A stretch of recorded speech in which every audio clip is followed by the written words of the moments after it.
হে সদাপ্রভু, কেন দূরে দাঁড়াইয়া থাকো? সংকটের সময় কেন লুকাইয়া থাকো?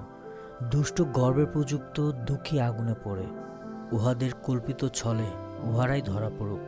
কেননা দুষ্ট আপনার মনোরথে শ্লাঘা করে, লোভী সদাপ্রভুকে জলাঞ্জলি দেয়, অপেক্ষা করে। দুষ্ট লোক নাক তুলিয়া বলে, তিনি অনুসন্ধান করিবেন না, ঈশ্বর নাই, ইহাই তাহার চিন্তার সার। তাহার পথ সর্বদা দৃঢ়, তোমার শাসনকলাপ ঊর্ধ্ব, তাহার দৃষ্টির বহির্ভূত। সমস্ত বিপক্ষের প্রতি সে ফুৎকার করে, সে মনে মনে বলে, আমি বিচলিত হইব না, পুরুষানুক্রমে কখনোই বিপদগ্রস্ত হইব না। তাহার মুখ অভিশাপ, ছলনা ও শঠতায় পূর্ণ, তার জিহ্বার নিচে উপদ্রব ও অন্যায় থাকে।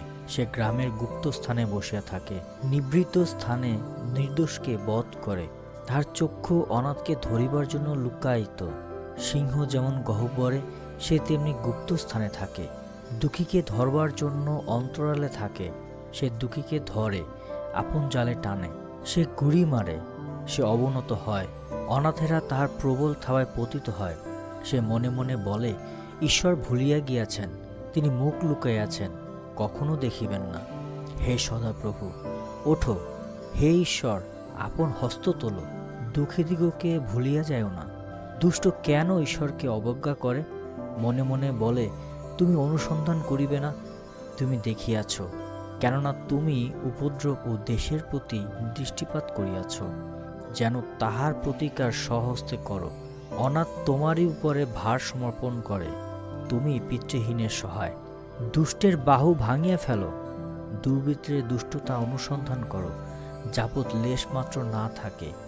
সদাপ্রভু অনন্তকালীন রাজা, জাতিগণ তাহার দেশ হইতে লুপ্ত হইয়াছে। হে সদাপ্রভু, তুমি নম্রদের আকাঙ্ক্ষা শুনিয়াছ, তুমি তাহাদের চিত্ত সুস্থির করিবে, তুমি কর্ণপাত করিবে পিতৃহীনের ও উপদ্রুত লোকদের বিচার করিবার জন্য, যেন মৃত্তিকাজাত মর্ত আর দুর্দান্ত না থাকে। আমি সদাপ্রভু শরণ লইয়াছি, তোমরা কি ভাবিয়া আমার প্রাণকে বলো, পক্ষীর ন্যায় তোমাদের পর্বতে উড়িয়া যাও। কেননা দেখো, দুষ্টগণ ধনুকে চারা দিতেছে, আপন আপন বাণ গুণে যোগ করিতেছে, যেন সরলচিত্তদিগকে অন্ধকারে বিদ্ধ করে।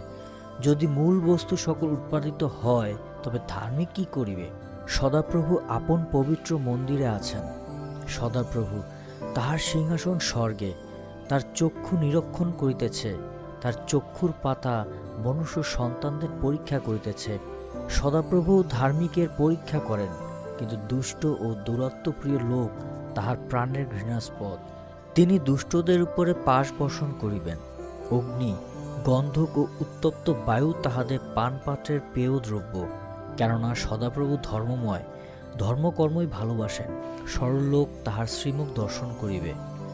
সদাপ্রভু ত্রাণ করো, কেননা সাধু লোপ পাইল, মনুষ্য সন্তানদের মধ্যে বিশ্বাসনীয় লোক শেষ হইল। প্রতিজন প্রতিবাসী সহিত অলিক কথা কহে, চাটুবাদী ওষ্ঠাধরে ও দ্বিধাচিত্তে কথা কহে। সদাপ্রভুর সমস্ত চাটুবাদী ওষ্ঠাধর ও দর্পবাদী জিহ্বা কাটিয়া ফেলিবেন। উহারা বলে, আমরা জিহ্বা দ্বারা প্রবল হইব, আমাদের ওষ্ঠ আমাদেরই, আমাদের কর্তা কে? দুঃখীদের সর্বনাশ, দীনহীনের কাতরোক্তি প্রযুক্ত আমি এক্ষণে উঠিব, ইহা সদাপ্রভু কহেন। আমি ত্রাণ আকাঙ্ক্ষীর ত্রাণ করিব। সদাপ্রভুর বাক্য সকল নির্মল বাক্য, তা মৃত্তিকার মুচিতে খাঁটি করা রৌপ্যের তুল্য, 7 বার পরিষ্কৃত রৌপ্যের তুল্য। হে সদাপ্রভু, তুমি তাহাদিগকে রক্ষা করিবে, চিরতরে এই কালের লোক হইতে উদ্ধার করিবে। দুষ্টগণ চারিদিকে বিহার করে, যেন মনুষ্য সন্তানদের মধ্যে অধমতা উচ্চীকৃত হয়। কতকাল সদাপ্রভু আমাকে নিয়ত ভুলিয়া থাকিবে? কতকাল আমা হইতে তোমার মুখ লুক্কায়িত রাখিবে?